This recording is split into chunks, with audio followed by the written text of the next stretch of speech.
दिगंबरा दिगंबरा श्रीपाद वल्लभ दिगंबरा छत्रपती संभाजीनगर मोठ्याने बोला. छत्रपती संभाजीनगर येथून आलेलो आहे. माझा अनुभव असा आहे की मला दारूचं व्यसन होतं. मी एक गव्हर्नमेंट सर्वंट आहे.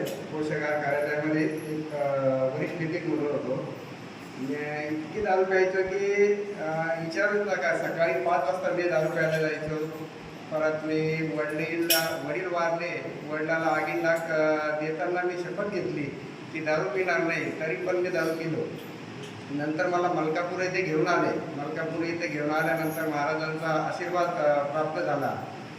त्यानंतर मी 5 पौर्णिमा रेग्युलर केल्या, 11 पारायण केले आणि माझी पूर्ण दारू सुटली आणि माझ्या मनाची इच्छा पूर्ण झाली.